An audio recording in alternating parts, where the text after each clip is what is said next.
Hello friends, నేను మీ Prabhakar. Welcome to Telugu mystery. అది గుజరాత్. క్రైమ్ బ్రాంచ్ పోలీసులంతా సమావేశమై సీరియస్గా చర్చిస్తున్నారు.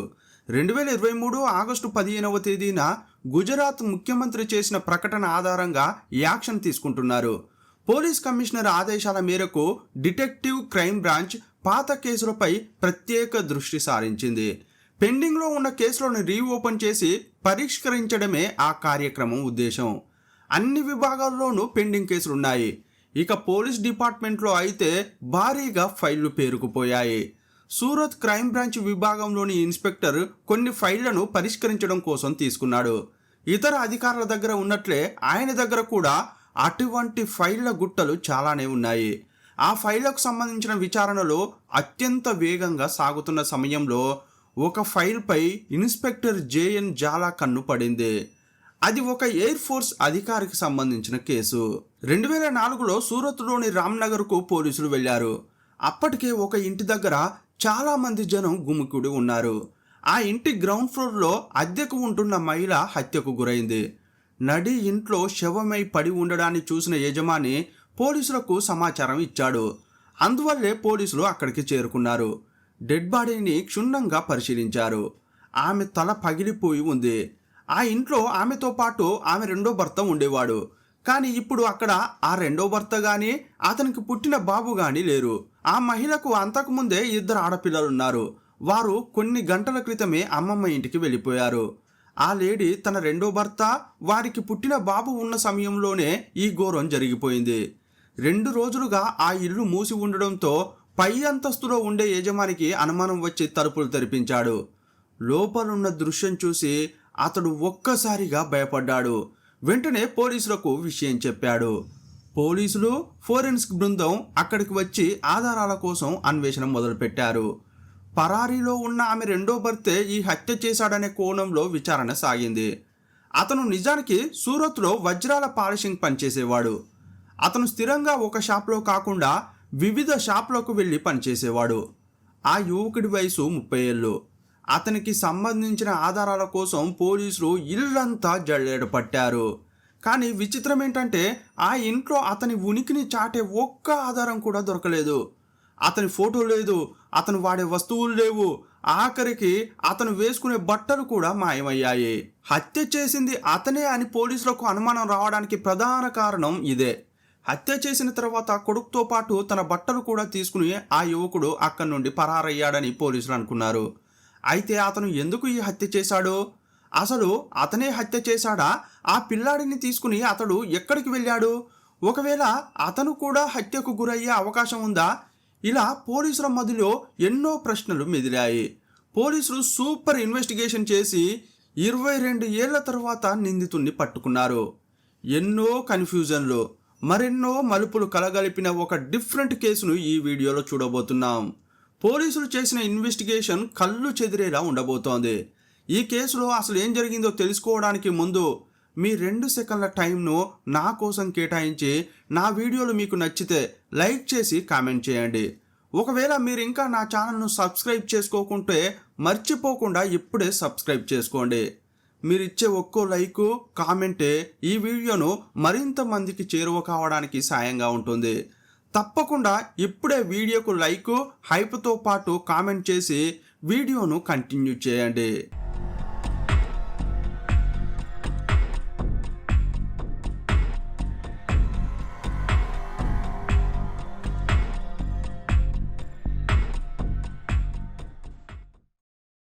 సూరత్ రామ్నగర్లోని క్రైమ్ సీన్ను చూసిన తర్వాత పోలీసులకు ఎన్నో అనుమానాలు కలిగాయి.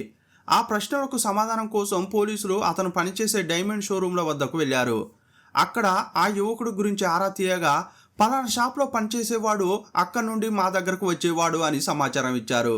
అలా ఒక షాపు నుండి మరొక షాపు వెళ్తూ విచారించగా చివరకు ఒక షాపు వారు అతను ఉత్తరప్రదేశ్ నుంచి వచ్చినట్లు చెప్పారు. చాలా ఏళ్ల క్రితం ఆగ్రా నుండి డైమండ్ పాలిషింగ్ పని కోసం అతను సూరత్ వచ్చాడని తెలిసింది.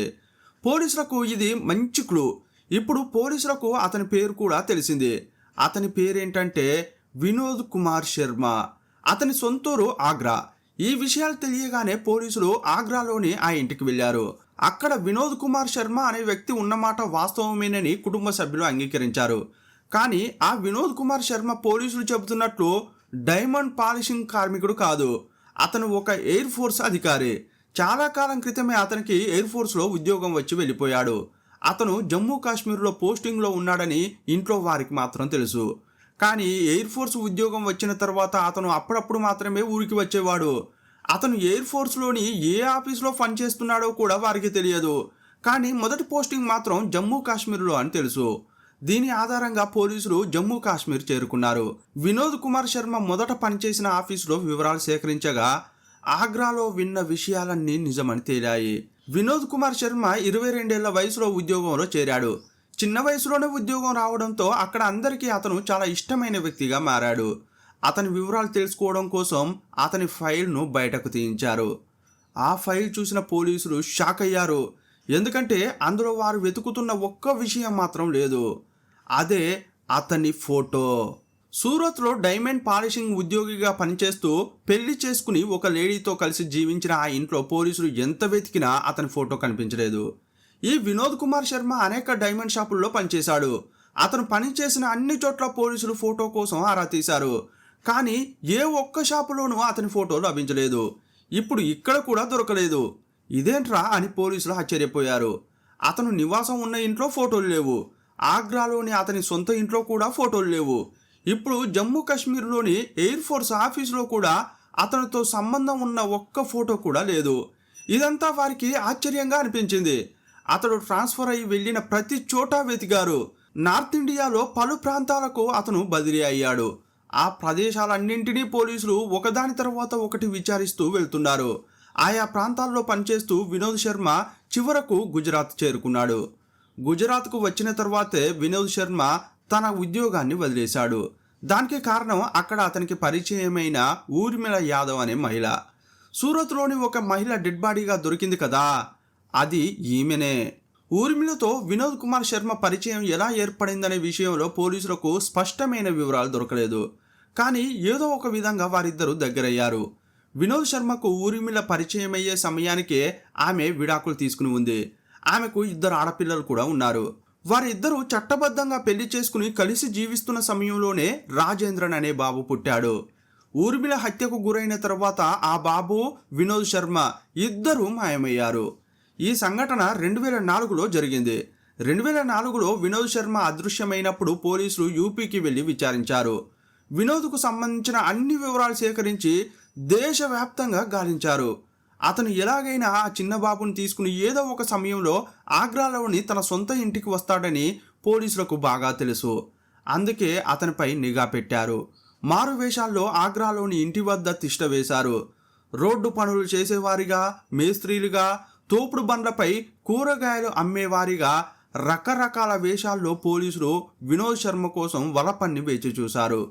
నెలల తరబడి కాపు కాశారు. కానీ 2 ఏళ్లైనా ఫలితం లేకపోవడంతో గుజరాత్ ప్రభుత్వం పోలీసులందరినీ ఒక్కొక్కరిగా వెనక్కి పిలిపించింది. అలా ఆ విచారణ అప్పట్లో ఆగిపోయింది. ఆ తర్వాత చాలాసార్లు పాత కేసులను తిరగదోడే క్రమంలో వినోద్ శర్మ ఫైలు బయటకు వచ్చేది. కానీ ఆ విచారణ ముందుకు సాగకపోయేది. ఈ 22 ఏళ్లలో 5 సార్లు వేర్వేరు అధికారులు ఈ కేసును ఇన్వెస్టిగేషన్ కోసం చేతుల్లోకి తీసుకున్నారు. కానీ సక్సెస్ కాలేదు. ఇలాంటి క్రమంలోనే 2023లో మళ్ళీ సూరత్ క్రైమ్ బ్రాంచ్ విభాగం ఈ కేసును చేతుల్లోకి తీసుకుంది. ఈ కేసును లోతుగా అధ్యయనం చేస్తున్న ఇన్స్పెక్టర్కు ఒక చిన్న విషయం ఆశ్చర్యాన్ని కలిగించింది. ఎయిర్ ఫోర్స్ అధికారిగా పనిచేసిన ఒక వ్యక్తి ఫోటో ఎయిర్ ఫోర్స్ రికార్డుల నుండి ఎలా మాయమవుతుంది? ఏ ఒక్కరి దగ్గర అతని ఫోటో లేకపోవడం ఏంటి? అతను సర్వీస్లో చేరినప్పుడు ఇప్పటిలా మొబైల్ ఫోన్లు లేని కాలం అన్నది నిజమే. కానీ ఏదో ఒక సందర్భంలో ఎవరో ఒకరు ఫోటోలు తీస్తారు కదా. వినోద్ శర్మ పనిచేసిన ఏ ఒక్క ఎయిర్ ఫోర్స్ ఆఫీసులో కూడా అటువంటి ఫోటో ఒక్కటి లేదు. ఆ కాలంలో ఆఫీసుల్లో ఎన్నో కార్యక్రమాలు జరిగి ఉంటాయి. ఆ ఫోటోల్లో వినోద్ శర్మ పడకుండా కావాలని ప్రయత్నించాడా? భవిష్యత్తులో ఇలాంటి హత్య చేసి తప్పించుకోవచ్చని అతనికి ముందే తెలుసా? ఈ ప్రశ్న కొంత విడ్డూరంగా అనిపించవచ్చు. కానీ 22 ఏళ్ల వయసులో ఉద్యోగంలో చేరిన వ్యక్తికి 30 ఏళ్ల వయసులో తాను చేసే హత్య గురించి ముందే ఎలా తెలుస్తుంది? 22 నుండి 30 ఏళ్ల వరకు ఉన్న ఆ 8 ఏళ్ల కాలం చాలా ముఖ్యమైనది. అందులో 6 ఏళ్ళు అతను ఎయిర్ ఫోర్స్లోనే ఉన్నాడు. చివరి 2 ఏళ్ళు మాత్రమే సూరత్లో డైమండ్ పాలిషింగ్ పనిలో ఉన్నాడు. 6 ఏళ్ల పాటు వివిధ ఎయిర్ ఫోర్స్ బేసులలో పనిచేసిన వ్యక్తి ఎక్కడో ఒక చోట ఫోటోల్లో కనిపించాలి కదా. అలా ఎక్కడా లేకపోవడమే ఈ కేసులోని మిస్టరీని మరింత పెంచింది. ఫ్రెండ్స్, ఈ రోజు మీకు ఇచ్చే టాస్క్ ఏంటంటే చిదంబర రహస్యం. ఇది చాలా ప్రాచుర్యం పొందిన జాతీయం. దీన్ని ఎలాంటి సందర్భాల్లో వాడతారు, దాని అర్థం ఏంటో కామెంట్ బాక్స్లో రాయండి. కనీసం ప్రతి ఒక్కరూ ట్రై చేయండి. పోలీసులకు ఈ కేసు ఒక సవాల్గా మారింది. గాలిలో కలిసిపోయినట్లు తండ్రి కొడుకులు అడ్రస్ లేకుండా పోవడం అసాధ్యం. అలా జరగాలంటే ఇద్దరు చనిపోయి ఉండాలి. ఒకవేళ చనిపోయి ఉంటే దానికి సంబంధించిన ఆధారాలేనే ఉండాలి. అవేవి లేకుండా వారు అదృశ్యం కావడం వెనుక ఎక్కడో ఏదో పొరపాటు జరిగింది. ఆ పొరపాటును కనిపెడితేనే సమస్యకు పరిష్కారం దొరుకుతుందని అనుకున్నారు. ఆ ఆలోచనతోనే పోలీసులు ఇప్పుడు మరణించిన ఊర్మిళ కుమార్తెలైన ఆ ఇద్దరు ఆడపిల్లల దగ్గరకు వెళ్ళారు. వారికి వినోద్ కుమార్ శర్మ గురించి బాగా తెలుసు. ఎందుకంటే వారు అతనితో కలిసి పెరిగారు. ఆ ఇద్దరు అమ్మాయిలకు తమ రెండో తండ్రి బాగా గుర్తున్నాడు. కానీ తమ తల్లి హత్యకు గురైంది ఆ రెండో తండ్రి చేతిలోనేనా అని అడిగితే మాత్రం తమకు తెలియదని చెప్పారు. ఎందుకంటే అప్పట్లో వారిది అంతగా ఆలోచించే జ్ఞానం లేని చిన్నతనం. వారికి తమ తమ్ముడు రాజేంద్రన్ అంటే చాలా ఇష్టం. వాడు కూడా ఇప్పుడు కనిపించడం లేదు. తమ్ముడికి తండ్రికి ఏదో జరిగి ఉంటుందని వారు అనుకుంటున్నట్లు చెప్పారు. వారు ఎప్పుడూ వినోద్ కుమార్ శర్మను అనుమానించలేదు. నాన్న బతికి ఉంటే ఖచ్చితంగా మా ముందుకు వచ్చేవారు అనే నమ్మకంతో వారున్నారు. ఏది ఏమైనా వారి దగ్గర కూడా వినోద్కు రాజేంద్రకు సంబంధించిన ఫోటోలు లేవు. ఏదో ఒక క్లూ దొరుకుతుందని ఆశించిన పోలీసులకు అక్కడ కూడా నిరాశ ఎదురైంది. సమయం వేగంగా గడిచిపోతోంది. 2024లో ఈ కేసు విచారణపై సమీక్ష జరుగుతున్నప్పుడు ఒక అధికారి గొప్ప ఉపాయం చెప్పాడు. ఆ ఆఫీసర్ ఏమన్నాడంటే, నా మనసులో ఒక ఐడియా ఉంది. గత 10 ఏళ్లుగా మనం వినోద్ కుమార్ శర్మ కోసం వెతుకుతున్నాం. Aadhaar card, PAN card, passport, ఫోటోలు ఇలా అన్ని వివరాల కోసం చూసాం. కానీ ఏమీ లేవని తేలిపోయింది. అయితే 2020లో భారతదేశం అంతటా కరోనా వ్యాక్సిన్ ఇచ్చారు. ఒకవేళ అతను బతికి ఉంటే ఖచ్చితంగా కోవిడ్ వ్యాక్సిన్ తీసుకునే ఉంటాడు. భారత్లో అప్పుడు అందరూ కోవిడ్ వ్యాక్సిన్ తీసుకున్నారు. వ్యాక్సిన్ తీసుకునే ముందు ప్రతి ఒక్కరూ తప్పకుండా కోవిన్ యాప్లో వివరాలు నమోదు చేయాలి. దాని ఆధారంగా విచారణ చేస్తే ఎలా ఉంటుంది అని ఆ అధికారి అన్నాడు. ఆ మాట వినగానే ఈ కేసును దర్యాప్తు చేస్తున్న ఇన్స్పెక్టర్కు మంచి ఐడియాగా అనిపించింది. వెంటనే పోలీసులు ఆ విధంగా అడుగులు వేశారు. తమ విచారణను యూపీ ప్రభుత్వంతో కలిసి ఆగ్రా జిల్లాలో ప్రారంభించారు. ఎందుకంటే ఆగ్రా అనేది వినోద్ శర్మ కుటుంబం ఉన్న జిల్లా. ఆ జిల్లాలో అతను ఎక్కడో ఒక చోట నక్కి ఉంటే కోవిడ్ సమయంలో తప్పకుండా వ్యాక్సిన్ తీసుకునే ఉండి ఉంటాడు. ఒకవేళ ఆగ్రాలో దొరకకపోతే వేరే జిల్లాకు వెళ్ళాలని నిర్ణయించుకున్నారు. ఆగ్రా జిల్లాలో 2020, 2021 ఆ సంవత్సరాల్లో వ్యాక్సిన్ తీసుకున్న వారి జాబితా ప్రతి వ్యాక్సినేషన్ సెంటర్లో జాగ్రత్తగా మెయింటైన్ చేశారు. అప్పట్లో అది పెద్ద క్యాంపెయిన్ అయినప్పటికీ రికార్డింగ్ మాత్రం చాలా ఖచ్చితంగా జరిగింది. ఆగ్రా జిల్లాకు సంబంధించి కోవిన్ పోర్టల్లో పోలీసులు వెతికినప్పుడు వినోద్ కుమార్ శర్మ అనే పేరు ఎక్కడా దొరకలేదు. చాలామంది వినోదులు, చాలామంది శర్మలు ఉన్నారు. కానీ వారు వెతుకుతున్న ఆ పూర్తి పేరు మాత్రం లేదు. అతని పేరు కనిపించకపోయేసరికి వినోద్ కుమార్ శర్మ చనిపోయాడా లేక వేరే ఏదైనా జిల్లాలో వ్యాక్సిన్ తీసుకున్నాడా అని పోలీసులు చర్చించుకుంటున్న సమయంలోనే ఒక పేరుపై వారు కన్ను పడింది. అందులో చిత్ర వినోద్ శర్మ అనే పేరు ఉంది. ఆ పేరును ఒకసారి చెక్ చేయాలని పోలీసులకు అనిపించింది. ఒకవేళ ఈ చిత్ర తాము వెతుకుతున్న వినోద్ శర్మ భార్యో తల్లో అయి ఉంటుందని అనుమానం కలిగింది.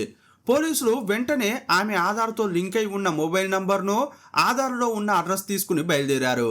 ఆగ్రాలోని వికాస్ కాలనీకి వెళ్ళి ఒక ఇంటి బెల్ కొట్టారు. సుమారు 50 ఏళ్ల వయసున్న ఒక మహిళ తలుపులు తీసింది. ఆమెను చూసిన పోలీసులు, మీరు మిసెస్ చిత్రనా అని అడిగారు. అవును, చిత్రనే అని ఆమె సమాధానం ఇచ్చింది. చిత్రగారు, మేము కొన్ని వివరాలు సేకరించడానికి వచ్చామని పోలీసులు చెప్పారు. వారు యూనిఫామ్లో ఉండడంతో తాము పోలీసులమని ప్రత్యేకంగా చెప్పాల్సిన అవసరం లేకుండా పోయింది. ఏం కావాలి సార్ అని ఆమె అడిగింది. ఈ ఇంట్లో ఎవరెవరు ఉంటారు మేడం అని పోలీసులు ఆరా తీయగా, ఇక్కడ నేను, నా భర్త, నా కొడుకు, 2 ఆడపిల్లలు ఉంటాం. నాకు మొత్తం 3 పిల్లలు అని ఆమె చెప్పింది. మీ హస్బెండ్ పేరేంటి అని అడగ్గా ఆయన పేరు వినోద్ కుమార్ శర్మ అని చెప్పింది. అందుకేనా మీ పేరు పక్కన చిత్ర వినోద్ శర్మ అని పెట్టుకున్నారు అని పోలీసులు అడిగారు. అప్పుడు ఆమె, అవునండి, యాక్చువల్గా మా ఆయన పేరు వినోద్ కుమార్ శర్మ, కానీ రికార్డుల్లో మాత్రం వినోద్ కుమార్ ప్రసాద్ అని ఉంటుంది అని ఆమె చెప్పింది. ఓ అలాగా మేడం, సరే మీ హస్బెండ్ ఇప్పుడు ఎక్కడ ఉన్నారు అని అడిగారు. ఆయన కిరాణా షాప్లో ఉన్నారండి, ఈ సెంటర్లోనే షాప్ నడుపుతున్నారని చెప్పింది. మరి పిల్లల సంగతి ఏంటి అని అడిగితే నా పెద్ద కొడుకు బయటకు వెళ్ళాడు, వాడి పేరు రాజేంద్ర. చిన్నవాళ్ళు 2 అమ్మాయిలు చదువుకోవడానికి కాలేజీకి వెళ్ళారని ఆమె చెప్పింది. అప్పుడు పోలీసులు మీ భర్త ఫోటో ఏమైనా ఉందా అని అడిగారు. వెంటనే ఆమె తన మొబైల్లో ఉన్న తన భర్త ఫోటోను వారికి చూపించింది. ఆ మొబైల్లో కనిపిస్తున్న వ్యక్తి తాము వెతుకుతున్న వ్యక్తేనా అన్నది పోలీసులకు వెంటనే అర్థం కాలేదు. ఎందుకంటే అందులో సుమారు 50 ఏళ్ళు పైబడిన ఒక వ్యక్తి ఫోటో ఉంది. వారు విచారణ ప్రారంభించినప్పుడు ఆ వ్యక్తి వయసు 30 ఏళ్ళు, కానీ ఇప్పుడు 20 ఏళ్ళు గడిచిపోయాయి. అప్పట్లో అతడు ఎలా ఉంటాడో కూడా పోలీసులకు తెలియదు. వారు వెతుకుతున్న ఆ 2 ఒక్కరేనా అని నిర్ధారించుకోవాలి. అందుకోసం ఆ మహిళ దగ్గర నుండి మొబైల్ ఫోన్ తీసుకుని ఆ ఫోటోను తమ ఫోన్లకు పంపించుకున్నారు. అదే క్షణంలో ఆ ఫోటోను గుజరాత్లోని సూరత్కు పంపించారు. ఆ వ్యక్తిని ఎక్కడైనా చూసారా అని ఆరా తీయాలని సూరత్ పోలీసులకు ఆదేశాలు జారీ చేశారు. పోలీసులు వెంటనే గతంలో వినోద్ శర్మ పనిచేసిన డైమండ్ షాపులకు, అతను నివసించిన ఇంటి యజమాని పిల్లల దగ్గరకు వెళ్లారు. ఈ ఫోటోను చూసి ఇతను ఎవరై ఉంటారో గుర్తుపడతారా అని అడిగారు. ఇంకోవైపు ఆ ఫోటోను తీసుకుని ఊర్మిళ యొక్క 2 కూతుర్ల దగ్గరకు కూడా వెళ్లారు.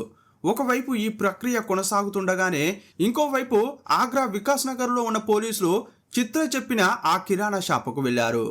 పోలీసులు ఆ షాప్లోకి వెళ్ళేసరికి సుమారు 50 ఏళ్ల వయసున్న ఒక వ్యక్తి షెల్ఫ్లోని వస్తువులను సర్దుతున్నాడు. పోలీసులు వెళ్ళేసరికి అతడు వెనక్కి తిరిగి ఉన్నాడు. వెంటనే ఒక పోలీస్ అధికారి అతని వెనకగా వెళ్ళి, మిస్టర్ వినోద్ కుమార్ శర్మ, మీరు ఊర్మిళ యాదవ్ను చంపేసి ఇక్కడికి వచ్చి షాపు పెట్టుకుని హాయిగా బతుకుతున్నారా అన్నాడు. వెనక నుండి ఆ మాట వినగానే షెల్ఫ్లో వస్తువులు తీస్తున్న ఆ వ్యక్తి ఒక్కసారిగా వణికిపోయాడు. అతని చేతిలో ఉన్న వస్తువులు కింద పడిపోయాయి. అతను షాక్ అయిపోయి వెనక్కి తిరిగాడు. అతని ముందు నిలబడి ఉన్న పోలీసులను చూశాడు. అతని ముఖంలో భయం, కంగారు పోలీసులకు స్పష్టంగా కనిపిస్తున్నాయి. అతను ఎంత దాచాలని ప్రయత్నించినా ఆ వణుకు మాత్రం పోవడం లేదు. అతను బిత్తరపోయి చూస్తుండగా పోలీసులు ప్రశ్నల వర్షం కురిపించారు. వినోద్, 2004లో సూరత్ నుండి తప్పించుకుని ఇక్కడికి ఎలా వచ్చావు? అసలేం జరిగిందో వివరంగా చెప్పు అని అన్నారు. మొదట అతడు దాటవేయడానికి చాలా ప్రయత్నించాడు. కానీ పోలీసులు ఏమన్నారంటే, హే వినోద్, ఇక నాటకాలు చాలు. మేము ఇప్పుడే నీ కొడుకు రాజేంద్రను విచారించాము. సూరత్ నుండి ఇక్కడికి ఎలా వచ్చారో వాడికి అంతా గుర్తుంది. వాడు మొత్తం చెప్పేశాడు అనగానే వినోద్ శర్మ సైలెంట్ అయిపోయాడు. నిశ్శబ్దంగా అక్కడే ఉన్న కుర్చీలో కూలబడిపోయాడు. పోలీసులు అతన్ని చుట్టుముట్టారు. అతని నీరసం చూస్తుంటే అతనే వినోద్ శర్మ అని అర్థమవుతోంది.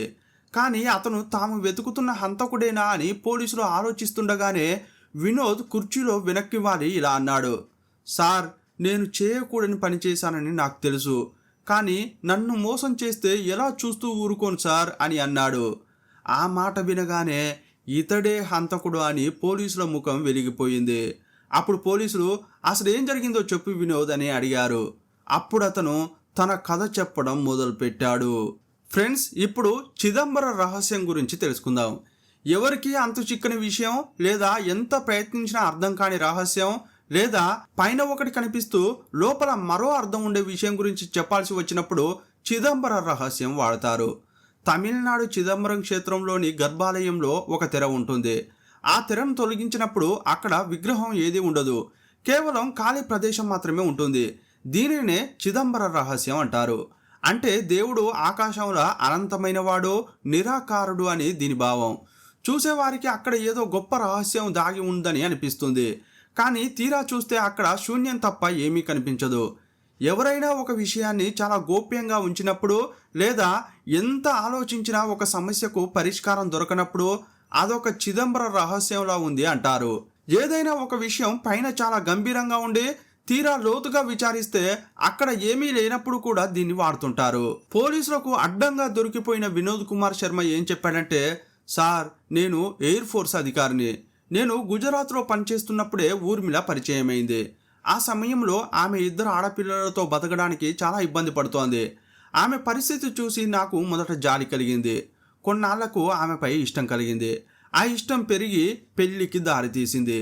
ఆమె కోసం నేను నా ఎయిర్ ఫోర్స్ ఉద్యోగాన్ని కూడా వదులుకున్నాను. నేను గనక అప్పుడు ఉద్యోగం వదలకపోయి ఉంటే ఈరోజు ఎయిర్ ఫోర్స్లో పెద్ద హోదాలో ఉండేవాడిని. ఆ కుటుంబం కోసం ఎంతో త్యాగం చేశాను. పెళ్లి చేసుకున్నాక మేము చాలా సంతోషంగా ఉండేవాళ్ళం. మాకు రాజేంద్రన్ పుట్టాడు. రాజేంద్రన్ను ఊర్మిళ మొదటి భర్త వల్ల కలిగిన సంతానాన్ని నేను సమానంగా చూసుకునేవాడిని. నాకు 3 పిల్లలే అని భావించాను. అలా సంతోషంగా ఉన్న సమయంలో ఒకరోజు నేను ఊహించని దృశ్యం చూశాను. నేను ఆ రోజు డ్యూటీ నుండి త్వరగా ఇంటికి వచ్చేసరికి మా ఇంటి నుండి ఒక యువకుడు బయటకు వెళ్ళడం చూశాను. వాడు పక్కనే ఉన్న డైమండ్ పాలిషింగ్ షాప్లో పనిచేసేవాడు. వాడు నా ఇంటి నుండి బయటకు రావడం చూసి నాకు ఏదో తేడాగా అనిపించింది.